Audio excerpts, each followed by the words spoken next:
The theme of today's show is excellence. And really, that's what Purple Patch is really all about. It's about trying to help people get the most out of themselves. Whether it's working with an athlete, working with a busy, time-starved executive, or leadership teams and extended teams within organizations. We love that word, excellence.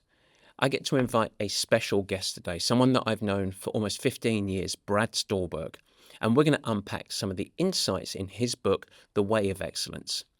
But as you listen to today's show, if you'd like to further the conversation with Purple Patch, whether you're interested in one of our squad programs to get ready for a running event or a triathlon event, making sure that you go on your journey of excellence without sacrificing the broader aspects of life as well as, of course, your health, then feel free to reach out for a complimentary needs assessment. It's a pressure-free call where we want to help you set the vision, the guide, and the roadmap. And if that means that a part of Purple Patch programming is suitable for you, we'll get you onto the right program.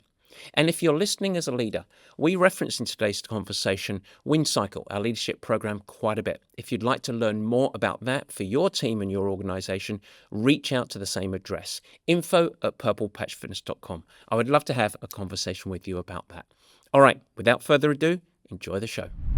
I'm Matt Dixon, and welcome to the Purple Patch Podcast. The mission of Purple Patch is to empower and educate every human being to reach their athletic potential. Through the lens of athletic potential, you reach your human potential.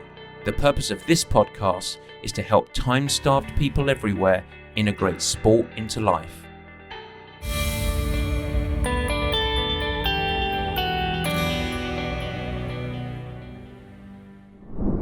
And welcome to the Purple Patch Podcast. As ever, your host, Matt Dixon. And today, this is a conversation that I've been waiting for weeks to have. I'm incredibly excited. I get to welcome back for, I think, the third time on the Purple Patch Podcast, Brad Stulberg. If you don't know Brad, he's a best-selling author, he's a performance coach, and he's a writer on performance, well-being, and sustainable excellence. He explores how people can pursue meaningful, values-aligned growth and satisfaction without falling into that old trap of burnout and superficial achievement.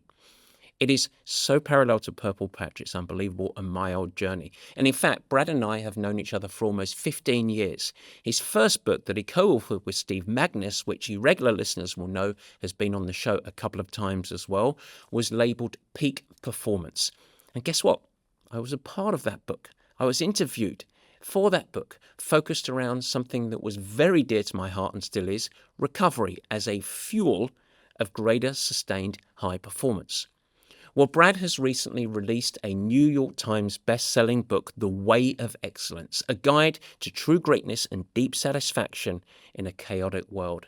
It is an absolutely fantastic read. We're going to link all of his books and, of course, The Way of Excellence in the show notes today. I really recommend you listen to it. But quite simply, this conversation with Brad is about a single word, excellence. We dig in, we explore, we make sure that we shine the light on our athletic listeners that are chasing high performance and excellence in their own journeys. And we also think about leadership, business, and performance in broader life as well.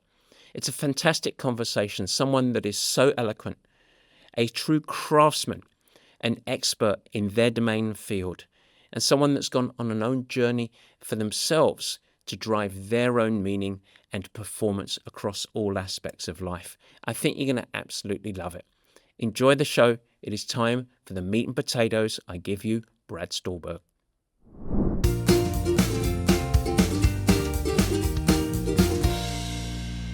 All right, yes, it is the meat and potatoes, and goodness me, as I said in introduction, what a cracker we have today. He needs no introduction. I'm actually honoured to have you come back to the show, Mr. Brad Stulberg. Welcome back, Matt. It is a pleasure to be back. Thank you. It's been quite a while since I can't remember when we did our last coaches discussion, as we called it, back in that time. But I want to start off. You are now a New York Times best-selling author, The Way of Excellence. What a journey you've gone on, and just congratulations. Thank you. As I was saying offline, I feel really fortunate because sometimes the chips fall in the right direction, other times they don't, and this time around they fell in the right way. So I'm thrilled for it. You build a body of work like that, and it goes through, and then suddenly it's the day of release, and there is a parallel to sports performance. It's the beauty of the jeopardy of it all, isn't it? So Yeah, that's it's 100% right. pretty magical. But this conversation is really meaningful to me because for many of the listeners won't know this, but we met more than 15 years ago. And you were actually you're based in Asheville, North Carolina now. You were based in the Bay Area at the time. You were a pretty young writer at Outside Magazine, and myself, I was deep in a relatively narrow perspective in many ways. I was aiming to coach champions. I had the Purple Patch Pro Squad. I was developing Purple Patch, an organization, and it wasn't. It was around 15 years ago, but a little less than that now. But where you and I had quite an occasion. You were working on your first book, Peak Performance, with a certain Steve Magnus, who's been on the Purple Patch podcast as well, and you were studying performance way back when. That shows you some of your history. But we had a really interesting conversation at my kitchen table in my house in San Francisco, and since then we've stayed connected, shared ideas, challenged each other, supported each other. And so it's a really sort of special conversation for me, and I'd just like you to take a little bit of a step back for us to start and just reflect a little bit on the journey that has brought you here when we first met each other. I distinctly remember that conversation as well. I remember it fondly. That was probably 12 or 13 years ago because the book came out almost a decade ago, and it was in the very early phases of reporting on peak performance. And back then, you were really cutting edge, and I'd like to say Steve and myself as writers as well, for thinking a lot about rest and recovery. And what I remember most from our conversation is we spent a lot of time talking about that. And today, I think you and I see eye to eye that there's almost the pendulum has swung too far. And now there's like the rest and recovery industrial complex. But we were on the vanguard of, grind, work harder. And I think we were some of the first folks, you in a sporting sense, certainly, to say, actually, we need to be taking rest and recovery more seriously. The goal isn't to create fatigue. The goal is to create adaptation. So that is a conversation that I just remember fondly. Since then, I've written 4 additional books, 1 co-authored with that certain Steve Magnus, and in 3 individually myself. And really, this most recent book feels like a culmination of not just the last decade, but really the last 20 years of work in my life and of thinking, really my entire adult life. Is an undergraduate student. So long before I met you, I was fascinated with a fellow named Robert Pirsig in a book called Zen and the Art of Motorcycle Maintenance. And at the heart of that book is this term quality with a capital Q. And Pirsig defined quality is what happens when you care deeply about something and you give it your all and you get really close and intimate with it, where the distance between you, the actor, and what you're doing, the act, it narrows and it shrinks until you almost become one. And unlike a flow state where you have this acute moment or maybe minutes, if you're lucky, hours of being in the zone, with quality, it's an ongoing relationship. It's the relationship of a craftsperson. And yes, you can have this as a craftsperson. You can have this as a woodworker, a furniture maker, but you can also have it as a coach, as a leader, as an athlete, as a writer, as an artist, as a mathematician, as a computer scientist. It's domain agnostic. You can have this in any way in your life. And I first read that book at age 20, and it totally blew my mind. And it really helped me form a guiding philosophy for my life, which is I want to live a life of high quality. I want to care deeply about things and get really close to them. And as I lived, I never let go of that. I don't think I was ever equipped to take Pirsig's torch and try to carry it on in my own work. So I wrote Peak Performance, which is an incredible book. I still stand behind it. But that book is very much about how to become very proficient at something. And I think there's a difference between excellence and proficiency. And then over the last 10 years and the 4 books that came in between, I meandered. I had my own personal challenges and struggles. I had great successes and great failures. I wrote about change. I wrote about groundedness. I wrote about obsession and passion. And now, a decade later, I kind of came back to my roots, which is like, let's take this big swing at what excellence is, at what quality is. And as I'm sure we'll discuss more later, it's not just about becoming proficient at something. It's about how that thing also shapes you and how you express yourself through your work and through your activities. It's you are not obsessed with reaching the top of the mountain. You are enjoying the journey on the way up. Isn't that a big core story in the Zen and Art of Motorcycle Maintenance, as Phaedrus would say? That is the quote that I think about all the time is that the only Zen on the tops of mountains is the Zen that you bring up there with you. It's fantastic. Interesting. I didn't know that about you, but one of the books that I read as I was going through chronic fatigue as an athlete, I was the prime example of how to do a professional triathlon career very poorly, and my career ended because of the overzealous approach to just white knuckling and ignoring some of the elements that fueled long-term performance. And when I was in a very dark chapter of my life, the book that I read that had a grounding aspect, and I would say less defining than your experience, but certainly one of the books that I read as I went through was the Zen and Art of Motorcycle Maintenance. It's really compelling. And just coming back to the focus of recovery, I think this is really, for listeners, it's you talked about recovery at our time, and myself, you, Steve, having that discussion around the importance of recovery. And now when you have it there, it's so obvious. And as you say, the pendulum has swung the other way. But at the time, I remember the media labeling me as the recovery coach, not in a positive way. I was a shill, a quack, a quick fix merchant, a snake oil salesman, everything that you can say, because the belief was that I was saying less is more.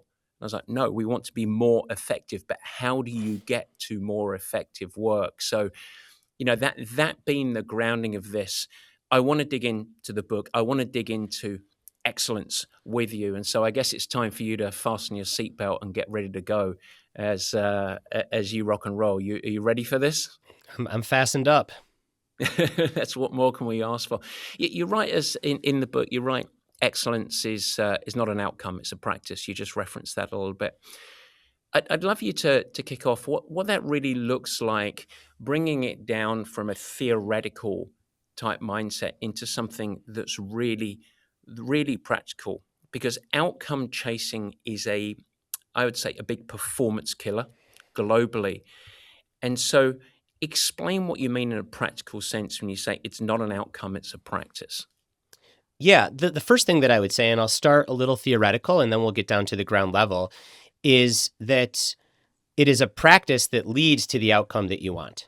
So I think that there's a lot of people, and I call them the let's all hold hands and sing Kumbaya folks, that say that outcomes don't matter.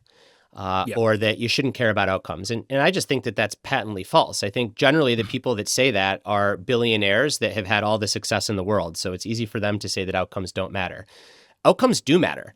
They often have financial repercussions. They open you up to new opportunities.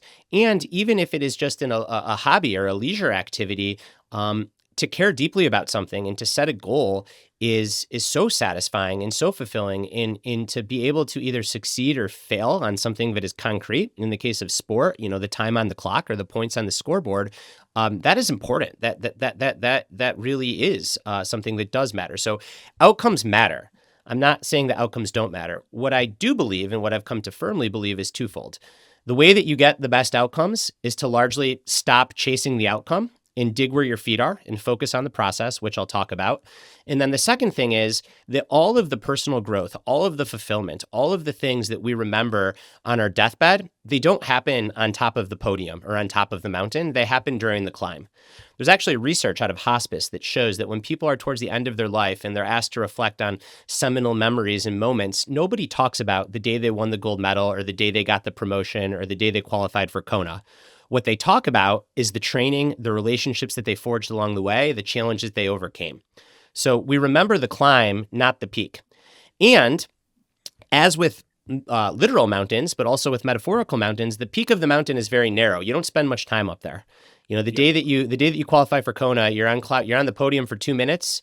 You know, if you win an age group award, maybe you're on the podium for 4 minutes, and then it's back to the process. So what does that mean in a very practical level? The way that I think about a practical process mindset is to first set your big goal and make it something that really is scary and that makes you vulnerable, where you could fail. But then after you set that big goal, you really want to break it down into its component parts and then largely forget about the big goal and focus on the parts. For the book, I interviewed Callie Humphreys, who just won another medal at the Winter Olympics. She's a 5-time Olympian, 5-time medalist, 3 golds to her name, 5-time world champion, one of the better women's Winter Olympians that the United States has ever had. And we talked a lot about her goal setting. And for her, the goal is really simple. She says, I want to win a gold medal every 4 years. I want to be the best in the world. And I said, well, simple. Simple doesn't mean easy. That actually sounds quite hard. And then she told me that the way that she trains with Stu McMillan, who's a great power sport coach, is they take a 4-year cycle and they break it down into 2 years. And each of those 2 years has a purpose. And then they take those 2 years and they break it down into single years. And each year has a purpose. And then that year gets broken down into quarters. The quarter gets broken down into months. The month gets broken down into week. And the week gets broken down into days. And she said that when I am training, I am just focused on the workout that I have to do today. I am present for it.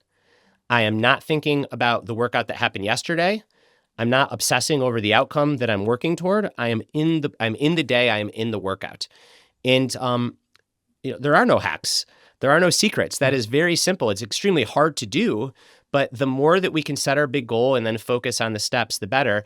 And something that has helped me, especially as it comes to book publishing, my primary craft, is whenever I catch myself outcome chasing or worrying or thinking about an outcome, I use that as a cue to go back to the process.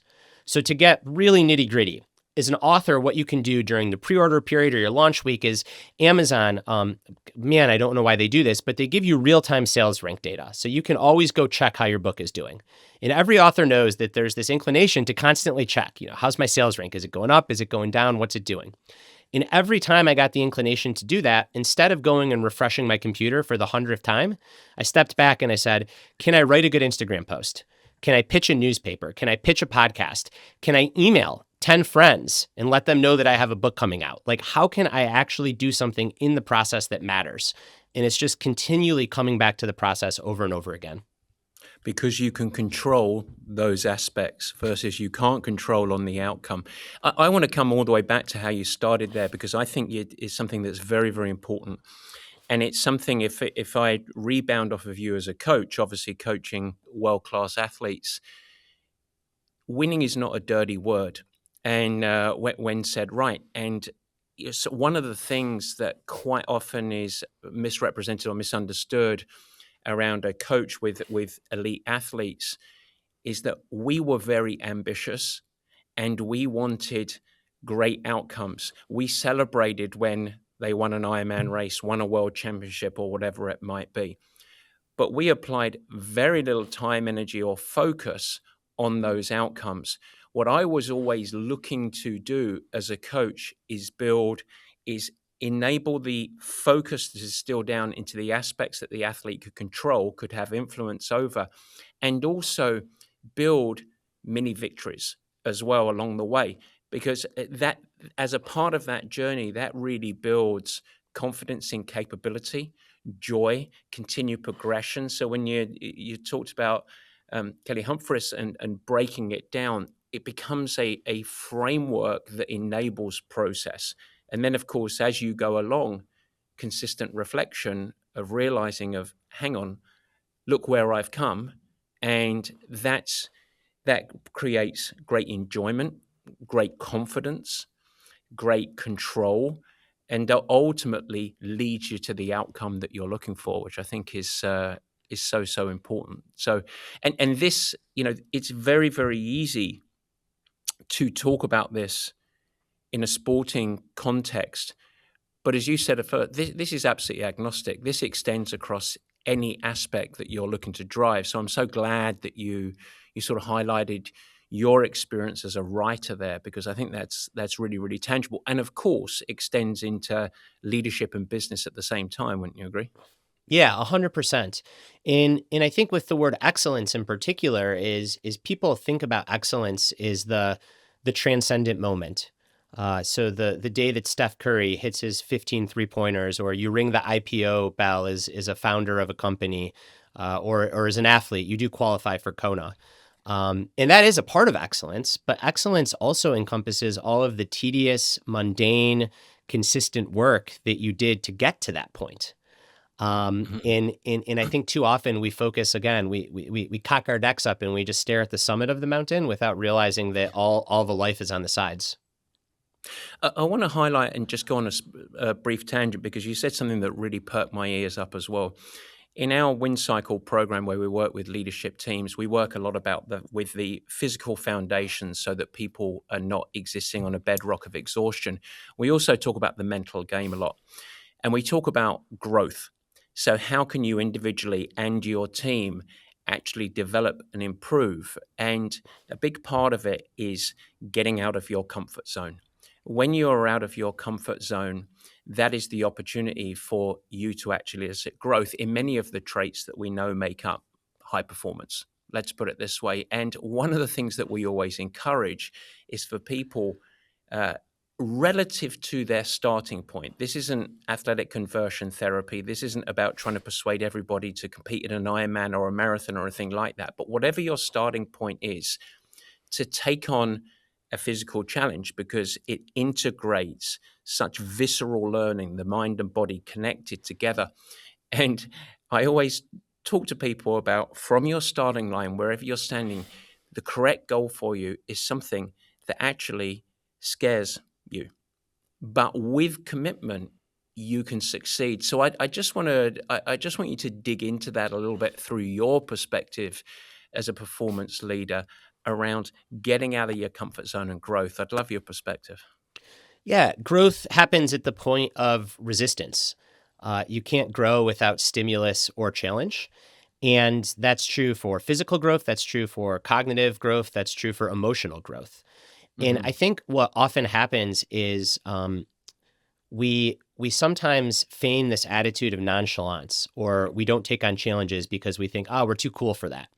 But that's not actually what's happening. What's happening is that there's an insecurity about a fear of failure. Because when you Yep. take on a big challenge, when you do care deeply, when you give something your all, when you don't self-handicap, you make yourself really vulnerable. Like, it takes guts and it takes courage to step into the arena and push yourself. Because if you're truly exploring your potential, at some point failure is inevitable. And what I Hmm. argue in the book is that the cost of heartbreak is worth the benefit of growth in texture and meaning and satisfaction in your life. So that's the first thing that comes to mind. And then the second thing that comes to mind is just the power of curiosity in framing. Again, there's a difference between, to me, performance and excellence. I think performance is about proficiency. Excellence is about the growth and the person you become. And Hmm. really, the more that we can frame things as an ongoing craft or an ongoing relationship of self-discovery, the better. Because so often we think that we're working toward a goal. So we're working toward finishing a marathon, or we're working toward buying our first home, or whatever that goal is. But that goal is also working on us. Like, we're not just working on the marathon. The marathon's working on us. The marathon is teaching us about consistency, resilience, coaching, community, overcoming setbacks, being comfortable, being uncomfortable. And these are all skills that shape us.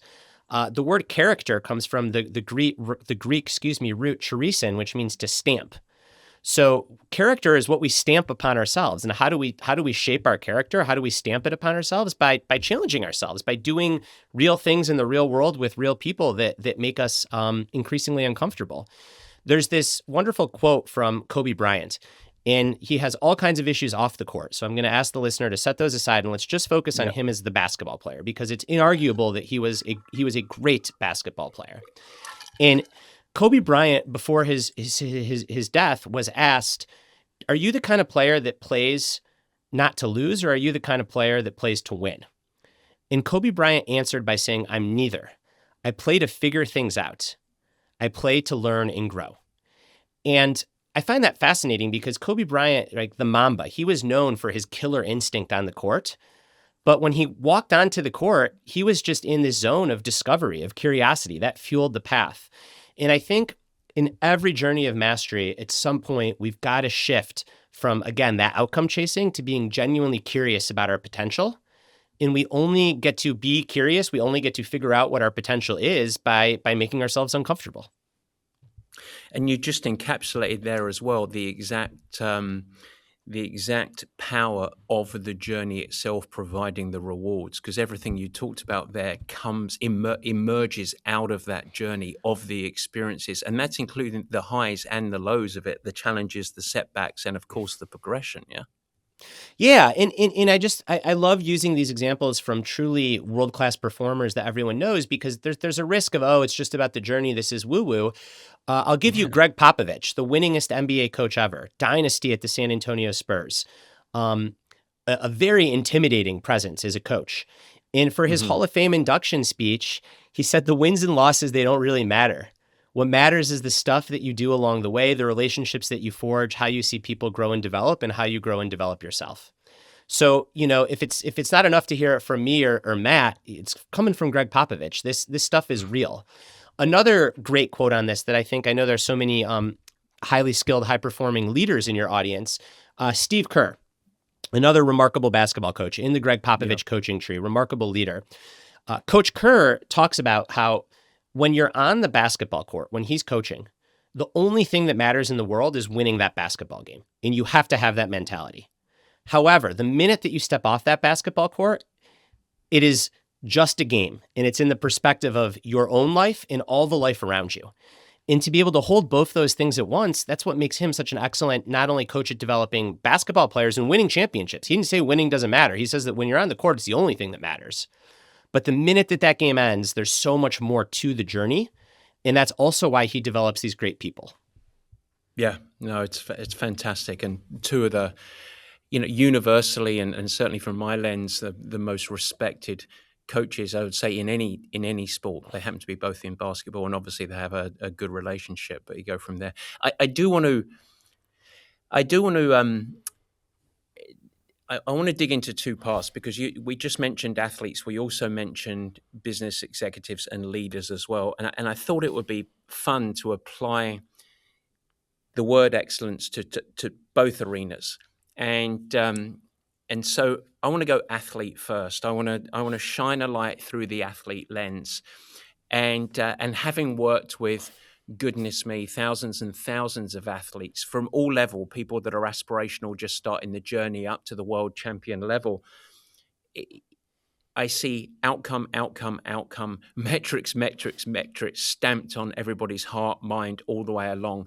So through an athlete lens, just dig in and shine it. And I know there's going to be a little repetition here for you, but shine light. What does excellence look like for an endurance athlete on an ordinary day? When there's no race, it's not in the race, there's no spotlight, they're away from it. What does excellence look like? Define that for me. It's a great question. Excellence looks like showing up consistently, bringing intention and focus and awareness to what you're doing, and having a purpose for what you're doing, and executing on that purpose to the best of your ability, and doing it with integrity. And what I mean by doing it with integrity, I mean integrity to the workout. So if the workout calls for a recovery day, you do that recovery day. You have the discipline to hold yourself back. If the workout calls for really pushing yourself, you owe it to yourself and you owe it to the program to have the integrity to really push yourself. And integrity also means doing it in a way that aligns with your values. So if you value yourself on being a healthy person, then that doesn't mean depriving yourself of nutrients after the workout. That means living in alignment with that value of health. If you value honesty, that doesn't mean engaging in performance-enhancing drugs or doping or trying to bend the rules.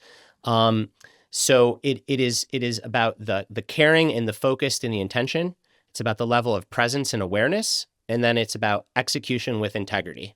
And trying to do that day in and day out, trying to stack as many days of that as possible, the outcome takes care of itself on two levels.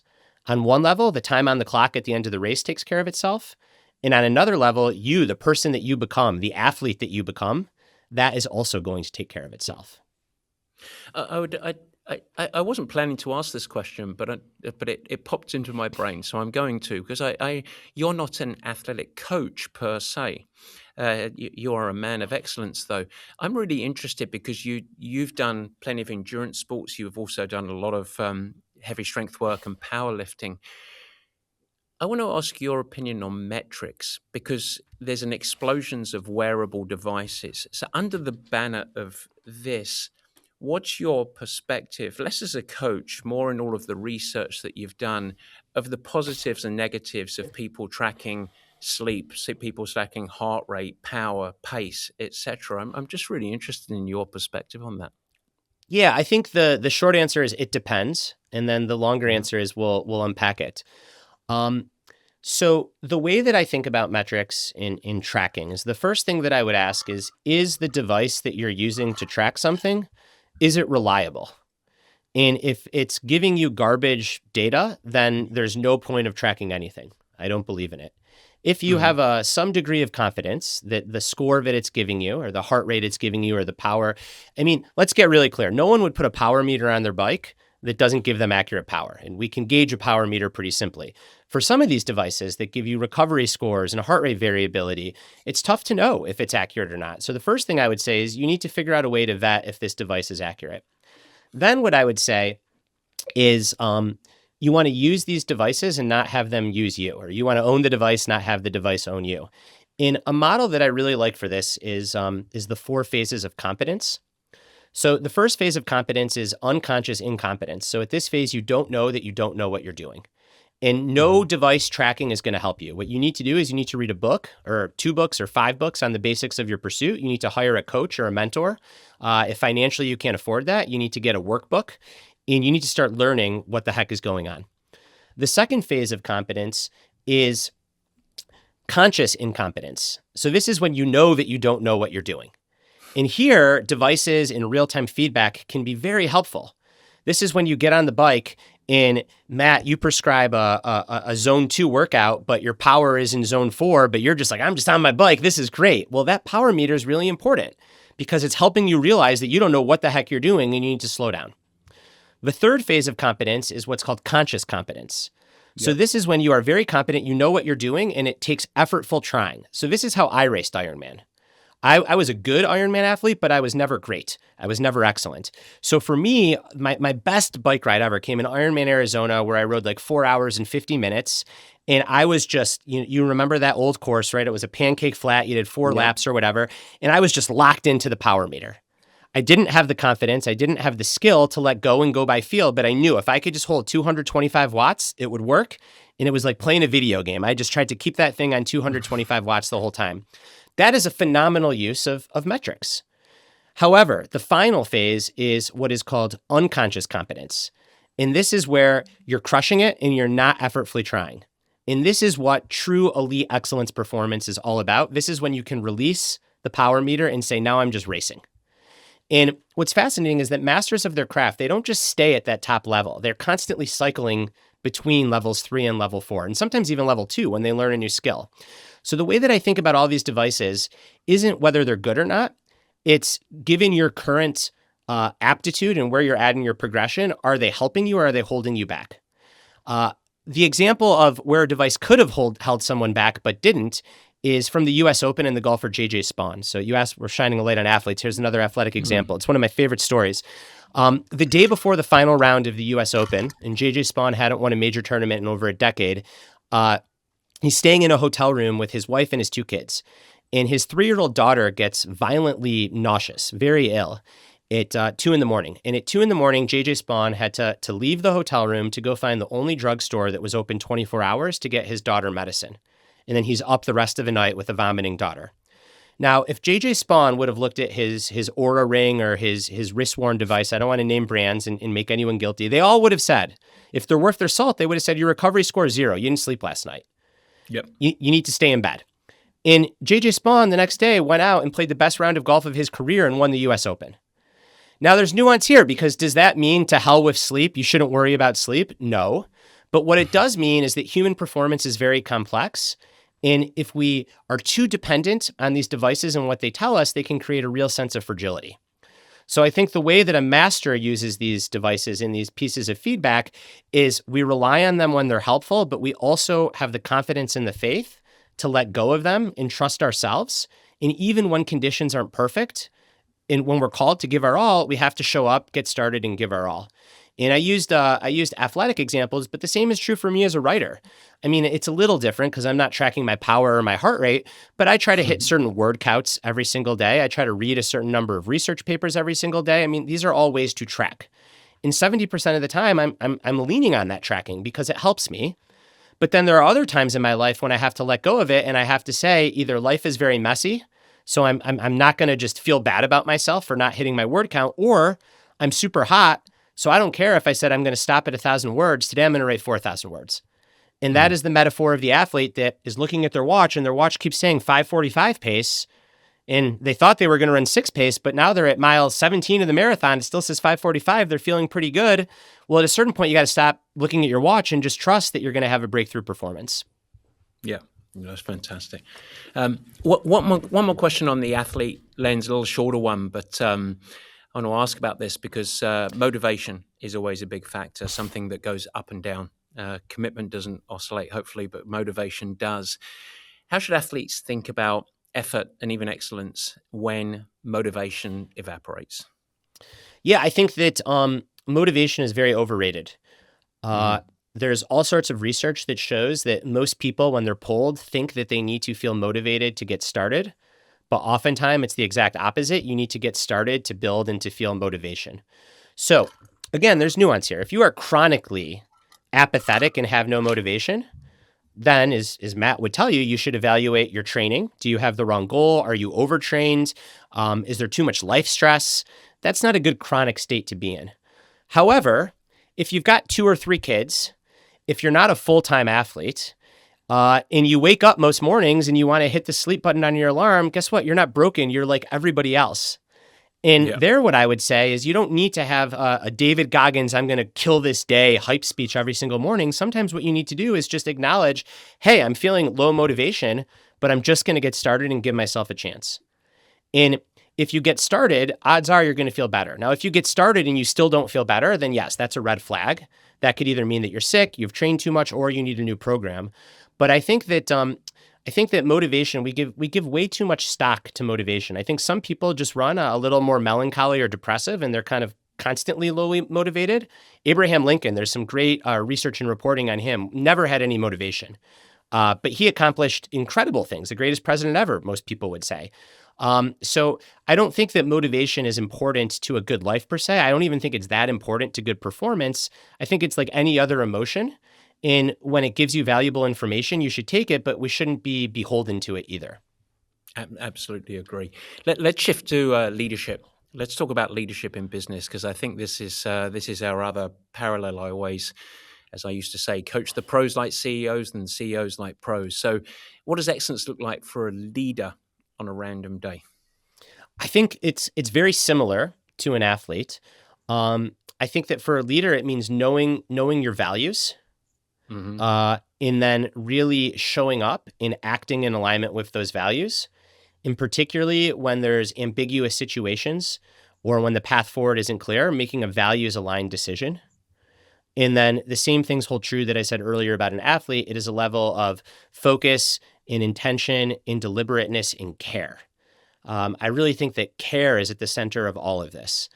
You can be extremely proficient at something but not give a damn, but you're never going to be excellent. The people who truly become excellent, they care deeply about what they do because eventually their work becomes an expression of themselves.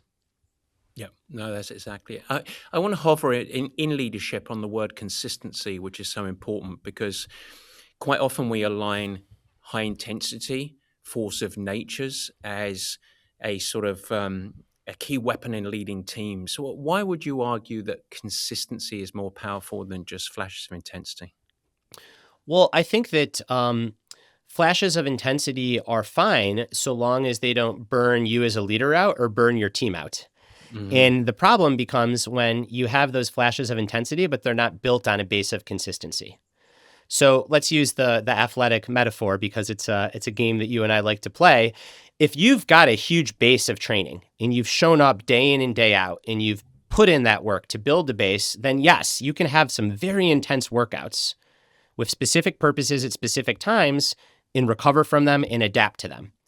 However, if you haven't been consistent, if that base of consistency isn't there and you just go start trying to do intense workouts randomly, then you're never going to progress. You're not going to adapt to anything. I'm going to offend some people. It's like the old CrossFit model where you just go to the gym once a week, wreck yourself, are sore for a week, and then do it again. Like you're not gaining any fitness. So I think that the intensity, there's nothing wrong with intensity per se, but it's always secondary to consistency. And then from a people standpoint, I think that the vast, vast, vast majority, if not almost all people that you are leading, they value your consistency. They want to know in a leader that, are you there for them? Are you showing up with focus? Is there some predictability? If you are hot and cold and you're constantly vacillating, you throw the whole system out of whack. But if you are consistent and you have a process and you stick to it, and then, I don't know, maybe 2 to 5 times a year, you go to the well, you go see God. There is a reason to be really intense. Well, guess what? You've earned the right to do that, and your people will respond because there's that foundation, there's that base level of consistency. Yeah, put the systems in place, which is it. This is I want to evolve a little bit and ask a question now that is so timely in the environment we're in, where we are navigating as across all industries, as a population, huge change, and it's driven obviously with the emergence of AI. It's a huge sort of transitional period that we are going through, and all in the midst of a whole bunch of economic, social, political turmoil, let's call it that. Uncertainty maybe is a word. And we know within organizations there's a lot of people that are struggling. There's a lot of burnout, there's a lot of fatigue, people that would report being overstressed. You write that excellence requires stress, but not self-destruction. I want you to dig in a little bit around the difference between productive stress and destructive stress. So there's some fascinating research out of the University of McGill in Canada that shows that when stress is meaningful, and meaning lies in the eyes of the beholder, and when there's some agency in that stress. So we don't always have to voluntarily choose it, but we have to have some agency in how we respond to it. Then stress often leads to satisfaction and fulfillment. And for all the change and all the forces that you just talked about, I think there's another risk of modern life, which is this, that we remove all the friction from our lives. Because some people now can order food from a screen, date from a screen, never really leave their house, reverse any decision with the click of a button, and never really struggle toward anything worthwhile. And I think that's a huge risk too of emptiness and longing and a lack of aliveness. However, I think that the most important thing to me comes back to those two prongs, right? Is it meaningful, and do you have some agency? So if you are in an industry that is being rocked by artificial intelligence, or if the socio-political upheaval is driving you crazy, and for many people, at times myself included, it absolutely is, what I would say is, how do you make it small enough where there is something that you can control, that you can act on? So scrolling on social media all day and reading about it, that's not acting on it. Despairing about how AI is going to wreck your company or take your job, it's not acting on it. Acting on it would be volunteering at the local level, knocking on doors, trying to do something to actually make change in the case of the world. In the case of a company, it would be getting really savvy and smart on what does adapting to this new environment look like. Because guess what? The way that this is going to work is twofold, I think. And now I'm getting a little bit out of my wheelhouse. I think this is either a huge bubble and it's a hype cycle like we've seen before in tech, or it's actually going to be a step change. And the answer might be somewhere in between. But honestly, let's say that it's going to be a step change. Well, then if everybody is just dooming about it, guess who's going to be able to adapt to that change? The people who claim agency and who do something and who are willing to run experiments. So I think that we can't become deer in the headlights. Deer in the headlights in the face of stress is destructive. It becomes chronic and it deteriorates our health and performance. But when we can meet stress with agency, we often actually find great challenge and great fulfillment in that. It's really interesting coming back to sort of professional athletes. One of the sort of acronyms we would have is RISE. And you mentioned a big part of this. Whenever you were faced with this enormous pressure, it felt like it was overwhelming, whatever the challenge might be. RISE was number one, and that this was just something to develop a tool to help them, but it was recognize it, identify what it is, and then the next action was shrink it, because so often it can become such a big thing that it can overwhelm. But what we want to get is into coming back to control the controllables, shrink the challenge, and then execute on that, because that's almost the stability. And my analogy, it's not so many years ago, and people are sick and tired of talking about the pandemic for sure. But when the pandemic first occurred, being based in the Bay Area, where we were sort of one of the first to shut down, and it was this seismic. If you go back to those first 2, 3, 4, 5 weeks, where it really was at the scary point for many people, and it was this huge change, and it was a collision of all of our worlds, because everything was happening under one roof. There was no commute. There was a loss of structure. The folks that we were working with that ended up doing better through that first 5 or 6 weeks were the people that very quickly put in structure and a framework, and almost, we called it putting a tent peg in the storm a little bit, to focus on, okay, let's get really structured. You're still going to have dinner at the same time. You're going to try and replace the commute with something. You're going to leverage your sporting activity that you can do in your house as routine. So as it relates to make it really practical and actionable for people, I'd love your sort of perception around stability, habits, routine, to provide the grounding of agency to help people navigate stressful situations. I love the example that you use, because that's 100% true. There's a fascinating interview with this astronaut that spent the equivalent of like 3.5 years on the space station. And what he said is that what got him through those 3.5 years was all of this structure and routine. Because when you're on the space station, you don't have a weekday, you don't have a weekend, you literally don't have gravity. So forget the metaphor of gravity, you actually don't have gravity. And it's very easy to lose your mind.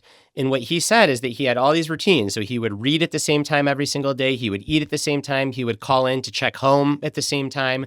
And that routine is what helped those days pass, so he could do this super meaningful work for science and discovery. I think that the benefit of a routine and a ritual is exactly what you said. It lends itself to predictability and stability in an inherently uncertain world.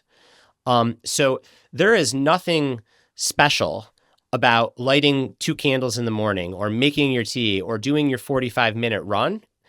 What is special is that you're doing it consistently, day in and day out, and it acts as this kind of grounding force for the rest of your life.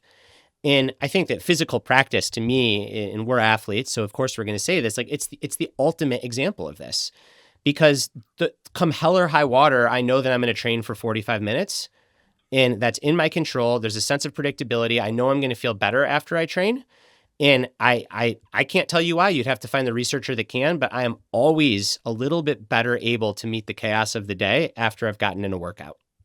100%. It's Kelly, my wife, she always really laughs at me, but I had that from a pro athlete. I now have it as a member of my family, with Baxter, our son, and also a leader of Purple Patch. But I almost laugh at myself with routine, because it's the same thing. I consume my water. I have my cup of coffee. I like to read my emails. I do my 45 minutes. Same thing. I give myself.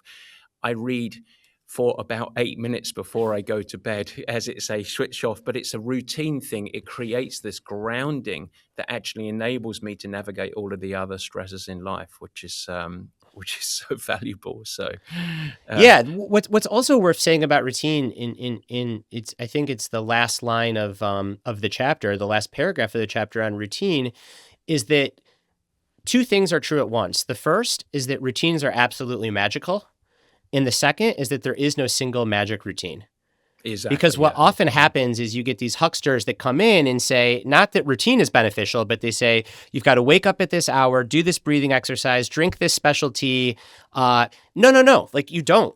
That might work for you, but that might blow up your life. What you need to do is you need to figure out, given your life, given the life stressors that you have, given your temperament, what's going to work for you. And there's a lot of self-experimentation. So yes, routines are great, but there is no single great routine. And a routine that worked for you at one phase of your life might not serve you later on in life. And that's okay Yep. too. Don't enable routines to become a cage around your life. It wants to be a liberation. That's the thing. And so you're not going to learn your routine off of the interweb. That's that's ultimately it. So we're coming to a close. I want to ask just a couple of last questions for you, and I want to try and help the listener a little bit. If someone is listening and thinks I want to sort of pursue excellence without sacrificing themselves in the process, what do you think the biggest principle that they can adopt is? What's one thing that you want to enable listeners to take away from this conversation as it relates to excellence? You have to build an identity house with more than one room. And what I Mm, mean by that is if you have a room, sorry, let me say it again, Matt. If you have a house and the house only has one room, and that room catches fire or floods, you have to move out of the house. It's a very discombobulating, disorienting experience. yep. But if you have a house that has more than one room and one of the rooms catches fire or floods, you can go seek refuge in the other rooms. And I think it's very helpful to think about our identities the same way. So, too often what happens is when someone pursues excellence, they only have one room in their identity house. So the only room is triathlete, or the only room is executive, or the only room is author. And that can work for a short period of time, but inevitably, when chaos strikes in that room, you have nowhere to go. There's no more life left. The individuals who sustain excellence, they make sure that there's more than one room in their identity house and that they never let important rooms get moldy. So this isn't the same thing as balanced. You'll read in the book, I actually say that to be excellent, you have to be out of balance often. Yep. The rooms don't have to be the same size. You don't have to spend the same amount of time and energy in each room. You just have to make sure that you have more than one and that you tend to the important ones. So if you are in a season of life where you are pushing really hard as an executive, you're going to spend the vast majority of your time in the executive room, in the leader room, in the work room. But what you can't do is you can't let the marriage room get so moldy that it falls apart. You can't let the health room get so moldy that it's not there for you when you need it. So the way that I like to think about it is you've got to have these minimum effective doses for the other rooms in your identity house. And the final thing that I'll say is when I look at really highly fulfilled, interesting people, and I zoom in on any one point of their life, they don't look balanced at all. They look like they're going all in on one or two things. But when I zoom out and I look across the arc of their whole life, they actually start to look a little bit more balanced. So they have a seasonality to life. They have different seasons for giving different pursuits emphasis. So I don't like the term balance, but what often happens is then people say, well, I got to be obsessed. I got to go all in. And it's okay to be all in, but you can't be all in all the time. So build your identity house, figure out what the core rooms are, and be okay with spending an outsized proportion of time in certain rooms in certain seasons of life. Just do what you can to tend to the other rooms just enough so that they don't ever get too moldy. I would say just tangentially, this really correlates as well to helping our kids growing up when they're pursuing something that's really important to them, sport being the obvious one for us to talk about, of making sure that whether my son ends up pursuing swimming, which is his current passion, he doesn't identify solely as a swimmer. And, whatever the sport may be, whoever the child might be, but that's a really important role that I think us as parents have to really help as particularly as they go 8, 9, 10, 11, 12, and then start to get serious. And of course, coaches help to keep that lens. And I'll tie that all the way back to your story of Steve Kerr. So I think it's a really valuable component to it. Brad, one of the things I've always respected about your work is it doesn't just help people perform better, as you say, but it really helps people live better. And so I'm just really interested for you.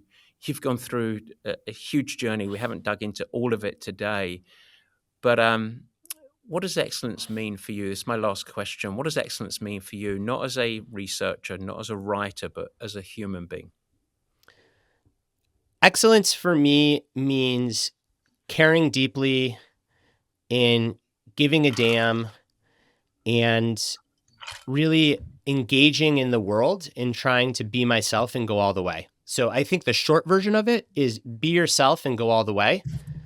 I think the longer version of it is it very much feels like we're at this point in history, and not just nearing it, but genuinely here, where everyone is going to have to decide to some extent if we're content to numb ourselves with an endless stream of fentanyl-like digital slop, or if we're going to fight for our humanity and touch grass and create and contribute and challenge ourselves and care deeply and ultimately love. And I think that it behooves us to choose the latter. And I think excellence means figuring out what domains of life you want to do that in, and then going and exerting yourself and doing it. And going all in, just making sure you're keeping the other rooms open and clean. Yeah, I have this banner above my desk that I write at, and it just says "Give a damn" in big letters. And honestly, to some extent, like, that is the core of excellence. And yes, there are standards, and yes, you have to have standards for yourself. And yes, as we talked about, you could care deeply about basketball, but if you can't make a free throw, you're not going to be an excellent basketball player. Mm-hmm. However, you could make all the free throws in the world, but if you don't care, if you don't give a damn, you're also not going to be an excellent basketball player. So it's the merger of mastery and skill with giving a damn, in finding areas of your life to do that. That is excellence. Fantastic. So Brad, where can people find you, and where can they buy the book? The book, The Way of Excellence, is available anywhere you get books: Amazon, Barnes & Noble, bookshop.org. And the best place to find me is on my Substack, which is just my name, @Brad Stulberg, or my Instagram, which is also just my name, @Brad Stulberg. Well, that was tremendous fun. I want to thank you so much, and really appreciate your time. And I know this isn't going to be the last time that you're on the show, but what a great conversation. And once again, congratulations. It's fantastic to see your growth and development and where you're at. So enjoy the journey. Thank you, Matt, and thanks for always being such a supportive mentor along the way. Goodness me, team. What an interview. I can't wait for my next discussion with Brad. And as I mentioned at the top of the show, if you would like to go on your journey of excellence and you'd like to have a discussion with us at Purple Patch, feel free to reach out for a needs assessment. It's absolutely complimentary and pressure-free. Whether you're an athlete seeking to integrate sport into your life and find your own path of excellence, including great outcomes. Remember, those are important. Brad reminded us of that.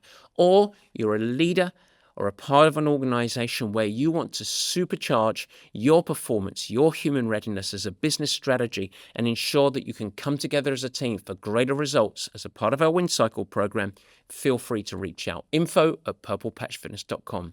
As ever, positive reviews are welcome, and please do share this episode with anyone that you think might find benefit. See you next week. Guys, thanks so much for joining, and thank you for listening. I hope that you enjoyed the new format. You can never miss an episode by simply subscribing. Head to the Purple Patch channel of YouTube and you will find it there, and you could subscribe. Of course, I'd like to ask you, if you will subscribe, also share it with your friends, and it's really helpful if you leave a nice positive review in the comments. Now, any questions that you have, let me know. Feel free to add a comment, and I will try my best to respond and support you on your performance journey. And in fact, as we commence this video podcast experience, if you have any feedback at all, as mentioned earlier in the show, we would love your help in helping us to improve. Simply email us at info@purplepatchfitness.com or leave it in the comments of the show at the Purple Patch page, and we will get you dialed in. We'd love constructive feedback. We are in a growth mindset, as we like to call it. And so feel free to share with your friends. But as I said, let's build this together. Let's make it something special. It's really fun. We're really trying hard to make it a special experience, and we want to welcome you into the Purple Patch community. With that, I hope you have a great week. Stay healthy, have fun, keep smiling, doing whatever you do. Take care.